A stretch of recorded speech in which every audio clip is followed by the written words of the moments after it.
little bit of ASMR there for you. Guys, let's get started. I got my drink.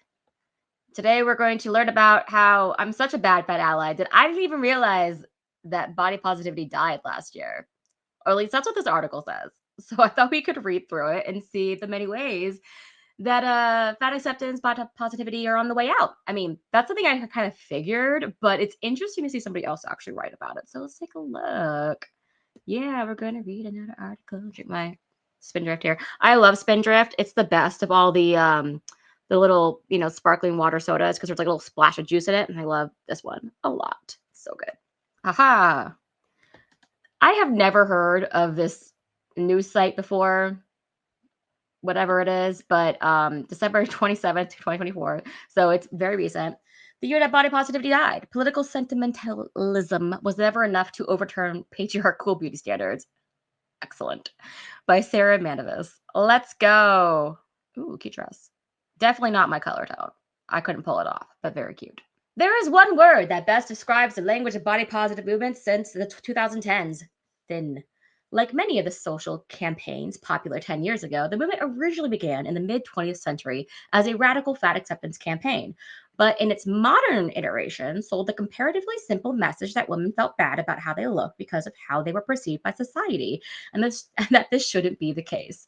To resolve this issue, this movement hung itself upon a series of messages which purported to champion all bodies and divert the male gaze, empowering women to see themselves, no matter how they looked, as attractive and worthy. Do what makes you feel good. All bodies are beautiful. My size is not my worth. My health is not reflected in my weight. Society can't tell you what healthy looks like. We were told these vague, platitudinal statements were subversive rallying cries, signals of a shifting culture that were beginning to accept new, gentler standards of beauty in the mainstream. I'm guessing the patriarchy is about to come in here. Yeah. The accessibility of this language meant it could be understood and adopted by millions. It was fundamentally flexible and spread quickly in quotable slogans online. You mean like TikTok? These messages appeared on brightly colored tote bags in brush lettered fonts and lightweight Instagram infographics teaching us that stretch marks were okay, and became the basis of ad campaigns which featured women of different sizes, almost always white, light-skinned, and able-bodied women who were most of the time also extremely beautiful. Always about those intersectionalities. At the time, this movement did receive some feminist blowback for the shallowness of its messaging, particularly the brands which capitalized on its popularity to sell lotion and skincare. But while few argued that diet culture was being solved by these statements, many sincerely thought the popularity of these ideas was moving us rapidly in the right direction. That thanks to this movement, people were having their minds changed and were more accepting of non-thin bodies. I mean, here's the thing.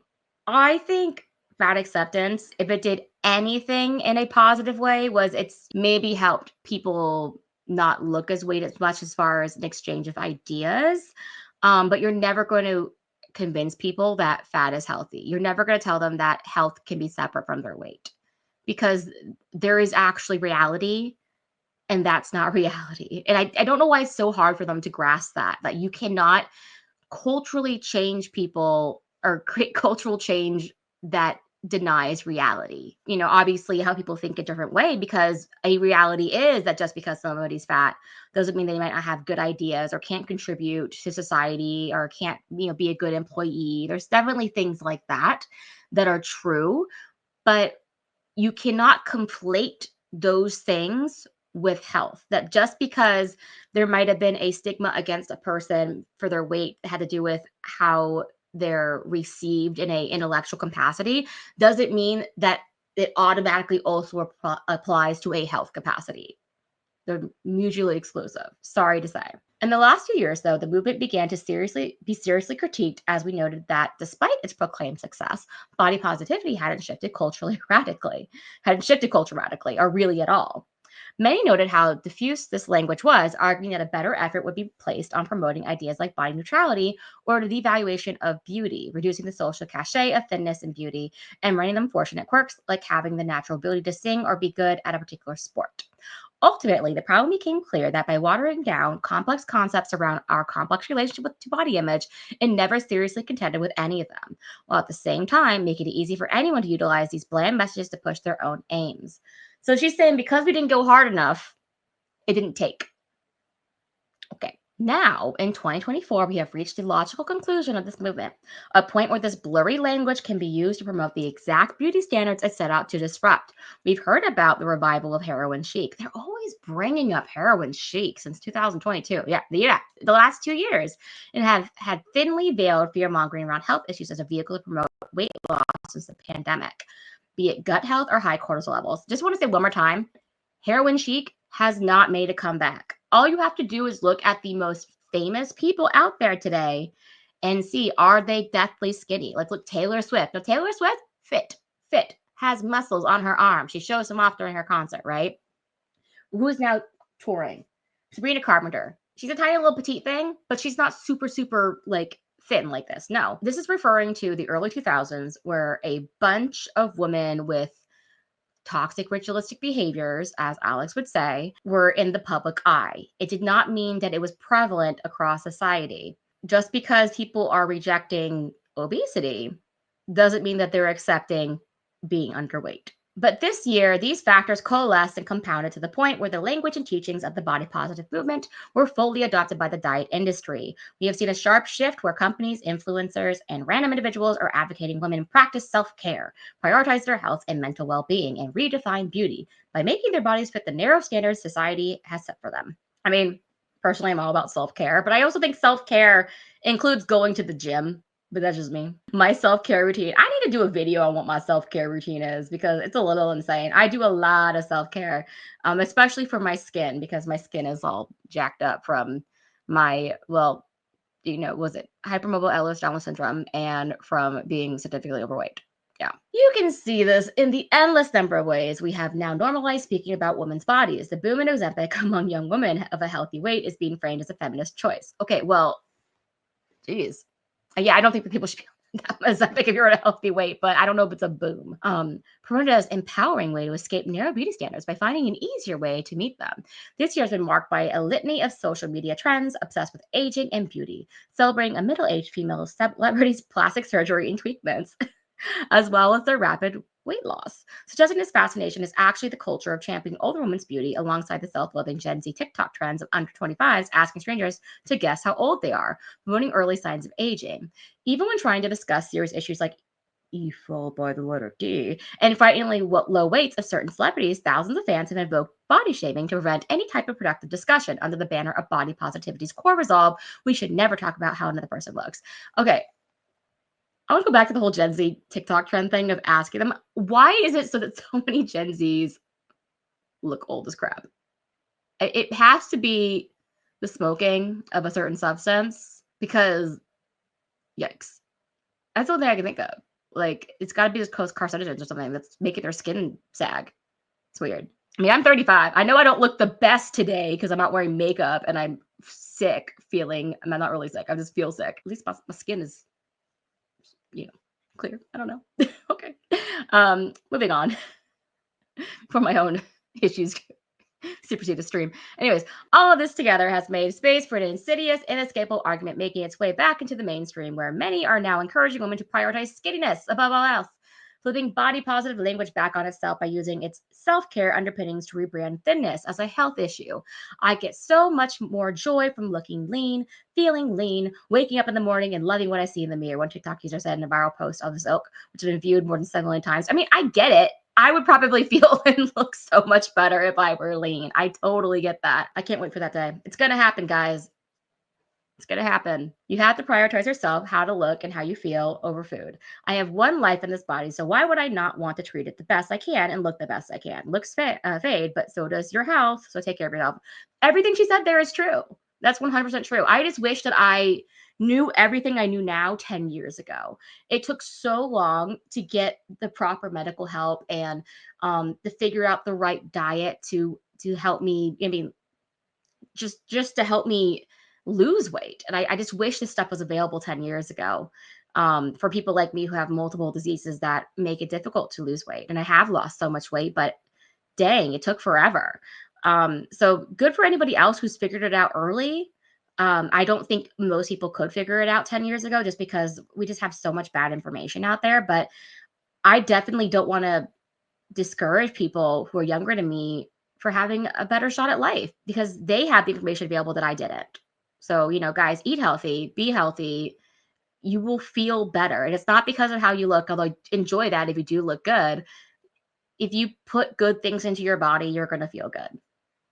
Okay, moving on. What we've had confirmed isn't just that the male gaze has reminded what so now we're just randomly bringing men into this. Okay, has remained effectively as dominant as ever. So it has to be okay. It's the man's fault. It's men's fault that this has made a comeback.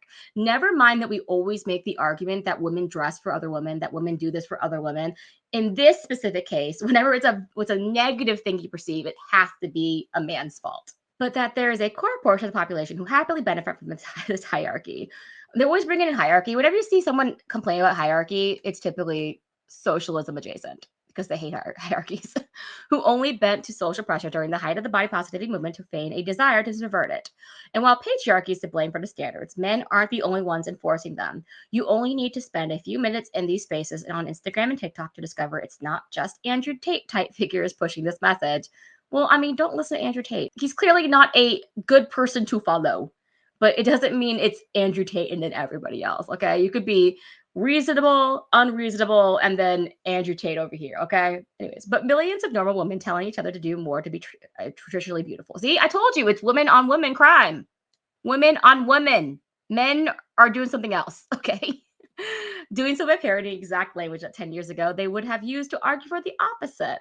I mean, some of them just woke up to reality and they're like, you know what? I don't want to live in a delusion anymore. This isn't a view of the whole picture. There will be, as there always has been, a not insubstantial minority of women still pushing back against diet culture and arguing for a radical deconstruction of the beauty industry. There will be others pushing back in quieter ways by simply and thoughtfully disengaging with these standards. It's also true that women champion thinness as body positivity suffers from the same social pressures, which make it difficult to untangle our lives from the desire to be skinny.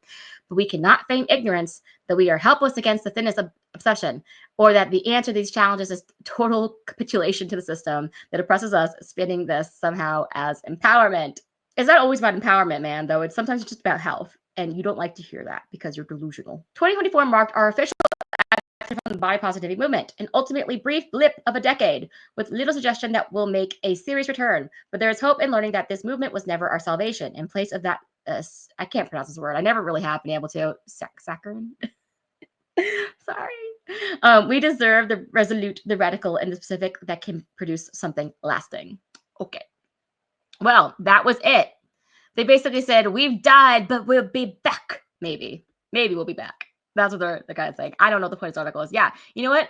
I do think I am late to the party as a fat ally, and body positivity has died. And it is best demonstrated in this other article that I found. Okay, this woman did an opinion piece in The Gauntlet, which is apparently Canadian, I guess it says CA up there. Embracing obesity as your brand, the fatal flaws of the fat acceptance movement. This is definitely a double entendre of embracing obesity as your brand, because it's a fatal flaw of it's not going to work, because apparently you learned the fat acceptance movement has died, but also obesity leads to unhealthy consequences such as being unalived. Josie Simon, November 5th, 2024, also very recent.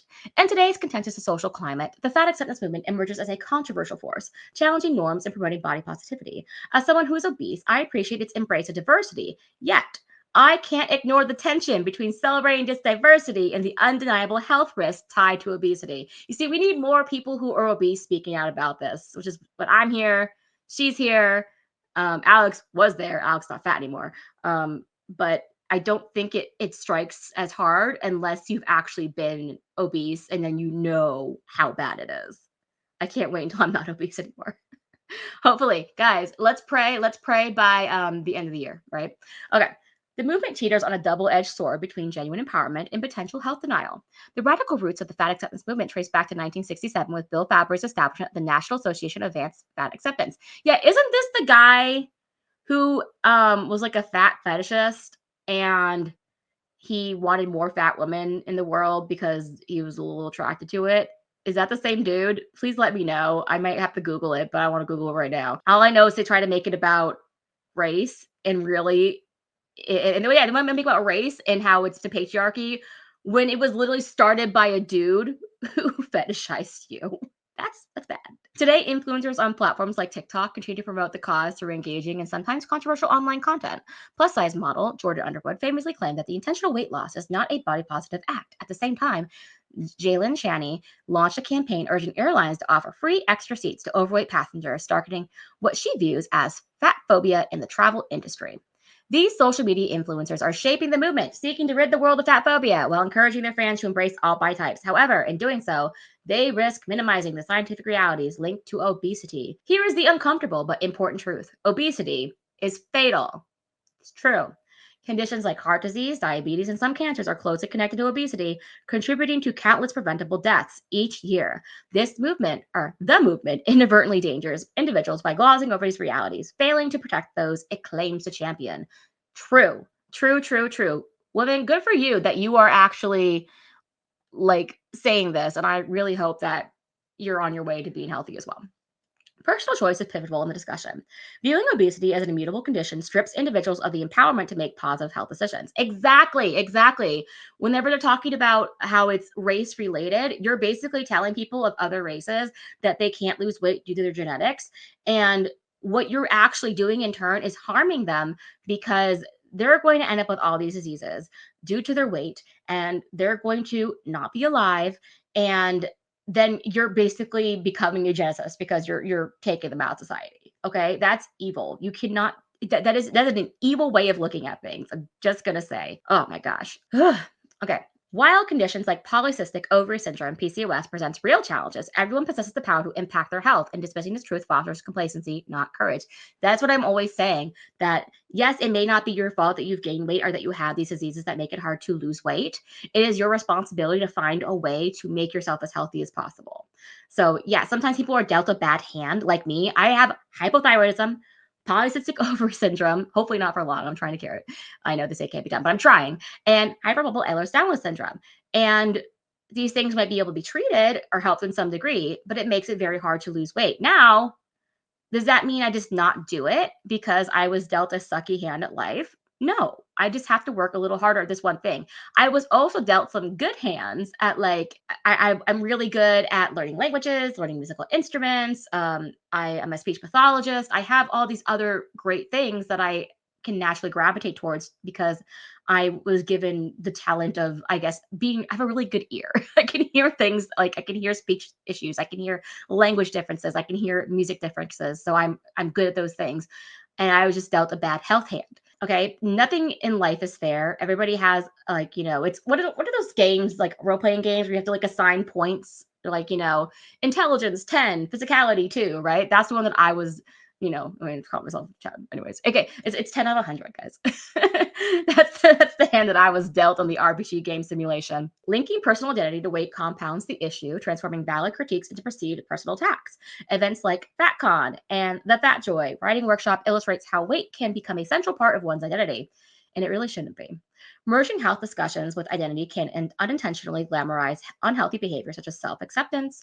Ironically, this weight-centric focus intensifies the very obsession with appearance that many seek to dismantle. That is 100% true.